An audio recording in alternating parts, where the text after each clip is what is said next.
समय। तपाईँ समय भन्ने बित्तिकै के सम्झिनुहुन्छ? तपाईँको मस्तिष्कमा तुरन्तै के कस्तो तस्बिर उब्जन्छ? पक्कै पनि घडी। प्राय सबैको मस्तिष्कमा यही नै हुन्छ होला, या समयलाई दिन बितेकोसँग तुलना गर्न वा सोच्न थाल्नुभयो भने तपाईँ पात्रो पनि सम्झन सक्नुहुन्छ।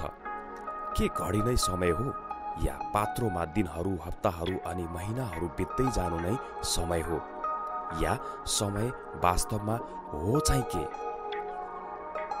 समयको चाखलाग्दो सत्य त यो छ कि मान्छेहरूले विविध तरिकाले समयलाई उपयोग गर्दै आएको हजारौं वर्षसम्म पनि समयको बारे मान्छेहरूलाई थाहै थिएन।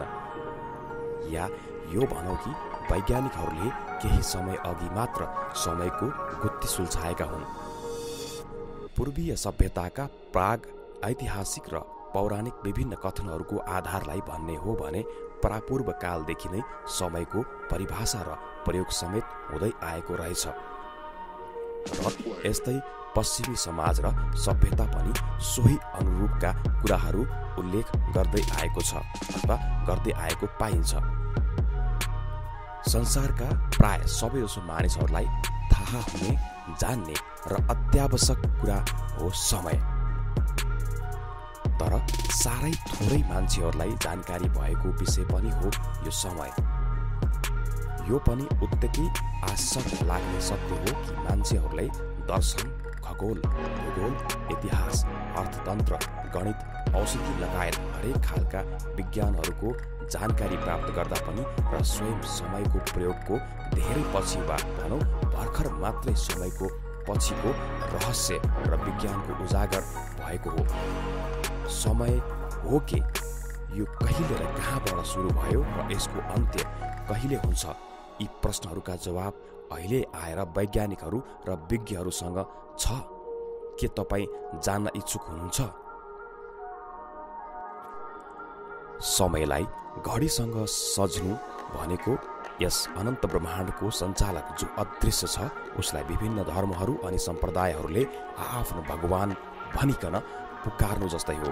जसरी घडीहरूका पृथक रङ, आकार, मोडेल, ब्रान्ड, गुणस्तर आदि हुन्छन्, अझ ठाउँ अनुसारको फरक फरक समय हुन्छ, त्यस्तै अलग समाज र संस्कृतिहरूमा समय झैँ अदृश्य भगवान पनि अलग अलग नाम, रूप, काम, क्षमता र विशेषताहरू हुने गरेको पाइन्छ। यो ब्रह्माण्डमा समयले के अर्थ राख्दछ, यसको अस्तित्व कस्तो हुन्छ, यो छिटो वा ढिलो कसरी बित्छ, यसबारे पछि चर्चा गरौँला। पहिला समय वास्तविकमा के हो यसैको बारे जान्ने कोसिस गरौँ। पृथ्वीको सन्दर्भमा भन्नुपर्दा सामान्य अवस्थामा समय एकै प्रकारले चल्दछ वा बित्दछ। समयको आँखामा सबै एक समान हुन्छन् र सबैको लागि समय, एकै गति, एकै नासले चल्दछ। यसको महत्त्वपूर्ण अर्थ यो हुन्छ कि सबै जीवजन्तु वा वनस्पतिको लागि पनि समयको गति र प्राप्ति एउटै हुन्छ। समयले कसैलाई पनि न्याय र अन्याय गर्दैन, यतिसम्म कि यसले ठुला साना, धनी गरिब, सजीव निर्जीव कसैलाई पनि विभेद गर्दैन। सबैको लागि समयको गति, मान, अर्थ एकै हुन्छ। फरक यति मात्रै हुन सक्ला कि यसको उपयोग र महत्त्वमा हरेकमा फरक फरक हुन सक्छ। यस धरतीमा करिब 4000 जति धर्महरू विद्यमान छन् भने ती धर्मभित्र हजारौं हजार भगवानहरू छन्। तर जसरी समय मात्र एउटै हुन्छ त्यस्तै भगवानको मूल अस्तित्व पनि एउटै होला भन्न सकिन्छ। तर भौतिक रूपले भगवानको उपस्थिति वा अस्तित्व भने हालसम्म पनि साबित हुन सकेको छैन। त्यस्तै यस ब्रह्माण्डको अपार र असीमित शक्तिलाई पनि समय र भगवानसँग तुलना गर्न सकिन्छ भन्ने दार्शनिक तर्कहरू पनि प्रशस्तै छन्। ब्रह्माण्ड, यसको उत्पत्ति, संरचना, अन्त्य सहित र भगवानको अस्तित्व दुवै विज्ञानलाई चुनौती दिने र यिनीहरूको सुरु र अन्त्य अनुमान गर्न नसकिने रहेका रहस्यहरू पनि छन्। कम्तीमा ब्रह्माण्डको अस्तित्व र बनावटको अनुमान विज्ञानले परिकल्पना गर्न र त्यसको ढाँचा काल्पनिक नै भएको प्रस्तुत गर्न सक्षम भएका छन्। तर हालसम्म पनि वैज्ञानिकहरू खोजबाट भगवानको अस्तित्व र उपस्थितिको कुनै ठोस प्रमाण त जुटाउन सकिरहेका छैनन्। भौतिक विज्ञानको मान्यता अनुसार प्रमाणहरू प्राप्त नभएका विषय वा विषयवस्तुहरूको अस्तित्व र उपस्थितिलाई स्वीकार्न सकिँदैन। तर यसको अर्थ भगवानको अस्तित्व र 100% छैन भन्न पनि सकिँदैन। अन्ततः यो अझै पनि खोज र अनुसन्धानको विषय हो। त्यस्तै समय, यसको उत्पत्ति, उपस्थिति, अन्त्य आदि पनि ब्रह्माण्ड र भगवान जत्तिकै रहस्यमय छन्। तपाईले सपनामा आफ्ना विगतका दिनहरूका वा आफै सानो भएको र त्यसै अनुसारको क्रियाकलापहरू पनि गरेको सपनामा देख्नु भएको होला, वा कहिलेकाहीँ त भविष्यमा समेत गएर कुनै काम वा गतिविधि गरेको सपनामा पनि देख्नु भएको हुनुपर्दछ। प्राय मान्छेहरूले यस्तो सपनाहरू देखेको उल्लेख गर्ने गरेका छन् र यसरी सपनाहरू देख्ने सम्भावना हुन्छ पनि, किनकि सपना एक अस्वाभाविक यानि कि भर्चुअल दुनियाँ र यथार्थता हो। किनकि असम्भव भने केही हुँदैन। तर वास्तविक जीवनमा सपनामा जस्तै वर्तमानबाट विगतमा वा भविष्यमा जानु भनेको समय यात्रा, टाइम ट्राभल हो। या मान्छेहरू बितेको समयमा जान सक्नु वा आउने समयको अग्रिम रूपले भ्रमण गर्न सक्नु नै समय यात्रा हो। समय प्राकृतिक वस्तु हो र शाश्वत सत्य पनि हो भने समय यात्रा हालसम्म भागत काल्पनिक हो। कुनै दिन सत्य साबित भए पनि कृत्रिम वस्तु हो। वैज्ञानिकहरूको भनाइ अनुसार समय यात्रा सम्भव छ। अहिलेसम्म समय यात्रा एक काल्पनिक सन्दर्भ मात्र हो र यो गणितीय समीकरणमै सीमित छ। समय यात्राको कल्पनाले मात्र पनि हामीलाई रोमाञ्चित बनाउँछ र सामान्य दिमागले सोच्दा यो सम्भव जस्तो लाग्दैन, यो असम्भव जस्तो लाग्छ। के तपाईलाई पनि समय यात्रामा जान वा तपाईँ इच्छुक हुनुहुन्छ? तपाईहरू आफ्नो सिटको पेटी धरोसँग बाँध्नुहोला। केही समयपछि हामी साथसाथै समय यात्रा गरौँला, तर त्यो भन्दा पहिले समयको बारे केही जानकारी पनि लिऊँ। समयको सुरुवात, अस्तित्व र अन्त्य। भगवानको अस्तित्वको बारेमा त यकिन गरी भन्न सक्ने आधार र सिद्धान्त अझै पनि उपलब्ध भएको छैन। तर पृथ्वीमा भएका सम्पूर्ण सजीव निर्जीव वस्तुहरू र स्वयं पृथ्वी, अन्य ग्रहहरू, उपग्रहहरू, ताराहरू र तारापुञ्जहरू एवं सम्पूर्ण खगोलीय पिण्ड पदार्थ र ऊर्जाहरू लगायत यो अनन्त ब्रह्माण्ड सबैको कुनै विशेष परिस्थितिमा उत्पत्ति वा जन्म भएको सीमित समयावधि आयुपछि अन्त्य मृत्यु निश्चित छ। त्यसै गरेर समयको पनि उत्पत्ति विशेष परिस्थितिमा उत्पत्ति भएकोले एक अवधिको पूर्णतापछि अन्त्य यानि कि मृत्यु निश्चित छ। आजभन्दा करिब 13.5 अर्ब वर्ष पहिले महाविस्फोट यानि कि बिग ब्याङबाट हाम्रो ब्रह्माण्डको उत्पत्ति भएको मानिन्छ, जसको वैज्ञानिक पुष्टि पनि भएको छ। साथै तारापुञ्ज सहित हाम्रो सौर्य प्रणाली लगायत पृथ्वी र अन्य ग्रहहरू तथा उपग्रहहरू आदिको पनि त्यस महाविस्फोटको लगभग 1 अर्ब वर्षपछि अर्थात् आजभन्दा करिब 4.5 अर्ब वर्ष पहिले उत्पत्ति भएको मानिन्छ। त्यही महाविस्फोट यानि कि बिग ब्याङ भएकी स्थितिबाट नै समयको पनि उत्पत्ति भएको र त्योभन्दा पहिले समय कुनै अस्तित्व नै थिएन भन्ने वैज्ञानिकहरूको तर्क छ। त्यो महाविस्फोट अगाडि अहिलेको ब्रह्माण्डको पनि अस्तित्व थिएन। हाल यस ब्रह्माण्डमा जति पिण्ड र ऊर्जाको परिमाण छ त्यो महाविस्फोटभन्दा अगाडि मात्र एक बिन्दुमा समेटिएको थियो, जसको न त सुरु थियो न त अन्त्य। त्यसैले त्यहाँ न त अहिलेको ब्रह्माण्ड नै थियो न त समय नै थियो र यसरी ब्रह्माण्डको हालसम्मको उमेर 13.5 अर्ब वर्ष पहिलेको आएको हिसाबले समयको उत्पत्ति भएको पनि त्यति नै वर्ष भयो भन्ने मान्यता छ। ब्रह्माण्डको अन्त्य सम्बन्धी 2 अलग सिद्धान्तहरू अगाडि सारिएका छन्।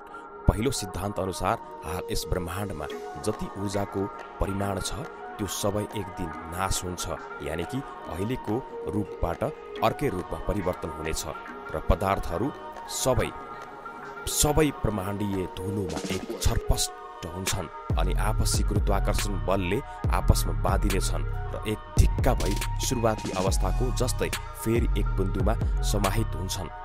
त्यसै दोस्रो सिद्धान्त अनुसार कुनै महाकालो प्वाल यानि कि जाइन्ट ब्ल्याक होल अनन्त गुरुत्व बलको प्रभावले हालका सबै पदार्थहरू एकै ठाउँमा समाहित भई त्यसमा अन्तर्निहित असीमित गुरुत्व बलको कारणले पुनः एकै बिन्दुमा समेटिनेछन्। वैज्ञानिकहरू यसै मान्यताअनुसार ती दुवै अवस्थामा अहिलेको ब्रह्माण्डको अन्त्य हुनेछ र त्यही क्षण समयको पनि अन्त्य हुनेछ। समय सबै घटनाहरूको निरन्तर प्रगति हो र घटनाहरू जुन अतीतमा स्पष्ट अपरिवर्तनीय रूपमा त्यसको घट्दछन् तिनीहरूको असरहरू वर्तमानमा हुँदै भविष्यमा समेत देखिन सक्दछन्। तर पनि समय आफैमा कहिल्यै पछि फर्किँदैन। यो समयको सर्वव्यापी र अकाट्य सत्य पनि हो। समयले घटनाक्रमलाई क्रमबद्ध गर्न, घटनाहरूको अवधि वा उनीहरू बीचको अन्तरालहरू तुलना गर्न र भौतिक वास्तविकतामा वा सचेत अनुभवमा परिमाणको परिवर्तनको दरहरूको मात्रा पुष्टि गर्न प्रयोग गरिने विभिन्न मापनहरूमध्ये एक हो। समय प्राय चौथो आयामको रूपमा मानिन्छ। यसले ब्रह्माण्ड अन्य 3 स्थानीय आयामहरूका साथ मिलेर घटनाहरूको अर्थपूर्ण पुष्टि गर्दछ। बिन्दुमा समेटिएको ब्रह्माण्ड जब महाविस्फोटबाट चौतर्फी विस्तार भयो तब स्थानीय अथवा स्थानिक मापनका 3 आयामहरू अस्तित्वमा आए। यी 3 आयामहरू हुन् लम्बाइ, चौडाइ र उचाइ। त्योभन्दा अगाडि सम्पूर्ण ब्रह्माण्ड नै एक बिन्दुको रूपमा थियो र बिन्दुको कुनै स्थानिक मापन हुन सक्दैन। बिन्दुको कुनै आयाम पनि हुँदैन। भौतिक विज्ञानमा आयामको सिद्धान्तबाट बिन्दुलाई शून्य आयाम भन्ने गरिन्छ, किनकि बिन्दुको लम्बाइ, चौडाइ र उचाइहरू हुँदैनन् र बिन्दुको अवस्थामा भएको कुनै पनि वस्तुमा समयको पनि अस्तित्व हुँदैन। भौतिक विज्ञानको फराकिलो मान्यता अनुसार समयको 3 अवस्थाहरू बिन्दुहरू हुन्छन्, भूत, वर्तमान र भविष्य। र तिनै समयको एक बिन्दुबाट अर्को बिन्दुमा जानु भनेको समय यात्रा गर्नु हो। हामी अहिले रहेको समयको बिन्दु भनेको वर्तमान हो। समयको यस बिन्दुबाट अर्को बिन्दु यानि कि भूत या भविष्यमा जानुलाई नै समय यात्रा भनिन्छ। समय यात्राद्वारा यदि हामी भूतमा गयौँ भने हाम्रा पुर्खाहरूसँग भेट हुन्छ जो वर्षौं अघि नै मरेर गइसकेका छन्, र यदि भविष्यमा हामी गयौँ भने हाम्रा भावी सन्ततिहरूसँग भेट हुन्छ जो हालसम्म पनि जन्मेकै छैनन्। एकपटक कल्पना गर्नुहोस् त कति रमाइलो होला अथवा रमाइलो हुन्छ होला यदि हामी भूतकालमा गई हाम्रो पुर्खाहरूको सँग भेट गर्न सक्यौँ भने। त्यो समाज, त्यहाँको ज्ञान र प्रविधि अहिलेको जस्तै पक्कै थिएन। उनीहरूको लागि अलौकिक वा विशिष्ट देखिन्छौँ हामी। त्यो समाजलाई हामी आफ्नो नियन्त्रणमा लिन अथवा लिएर राज गर्न सक्छौँ। कि तपाईँ फेरि पृथ्वीमा नफर्की त्यही राज गरेर बस्नुहुन्छ? तपाईँको इच्छा के छ? त्यस्तै आजको दिनमा हामीसँग नभएको कुरा वा विगतमा हामीले गरेको गल्ती सुधार्न सक्छौँ। इतिहासले समेट्न नसकेका तथ्य र ज्ञानहरूको जानकारी प्राप्त गर्न सक्छौँ। साथै डाइनासोरको गतिविधि लगायत रामायण र महाभारतका घटनाहरू प्रत्यक्ष देख्न र जान्न सक्छौँ। टाइटानिक डुबेको कारण पत्ता लगाउन पनि नभुल्नुहोस् है। यी सबै सम्भव छ यदि हामी समय यात्रा गरी भूतकालमा जान सक्छौँ अथवा सक्यौँ भने। त्यस्तै गरेर यदि हामी भविष्यमा जान सक्यौँ भने पनि अद्भुत रोमाञ्चक होला। यस्तो भएमा पहिलो त हामी हाम्रा भावी सन्तानहरूसँग साक्षात्कार हुनेछौँ वा नजन्मिएका आफ्ना छोराछोरी नाति नातिनाहरूलाई भेट्नेछौँ। कल्पना गर्नुहोस् त कति रमाइलो होला। तर चकलेट वा मिठाई लैजान नभुल्नुहोला। आउने समाज कस्तो हुन्छ, कुन सहर नष्ट हुन्छ, कुन समुद्र तटीय सहरहरू पनि पानी मुनि डुब्नेछन् भने कुन महाशक्तिले विश्वलाई नेतृत्व गर्नेछ। यसरी हामीले भविष्यको यात्रा गर्ने क्रममा हाम्रो अवश्य पनि एलियन्सहरूसँग आम्ने सामने वा जम्का भेट हुन सक्नेछ। तब हुँदैन त मजा? यो सम्भव छ यदि हामी समय यात्रा गरी भविष्यमा जान सक्यौँ भने। समय यात्राको कल्पना गर्नु जति सजिलो र रोमाञ्चित छ, यथार्थमा त्यति नै कठिन र हाललाई सामर्थ्य बाहिरको कुरा छ। केही वैज्ञानिकहरूले समय यात्रा गर्न सक्ने सम्भावनाका केही सिद्धान्तहरू अघि सारेका छन् भने कति वैज्ञानिकहरूको समय यात्रा वास्तविकतामा सम्भव हुनै नसक्ने तर्कहरू राखेका छन्। केही वैज्ञानिकहरूले समय यात्रा सम्भव भए पनि त्यसमा यात्रा गर्ने यात्रुहरू पृथ्वीमा जीवित फर्कन नसक्ने तर्क राख्दछन्। यिनै सम्भावनाका सिद्धान्तहरू र विरोधाभासमा बीचमा हालको समय यात्राको कल्पनाको बाँचेको एउटा जीवित अंश मात्र छ।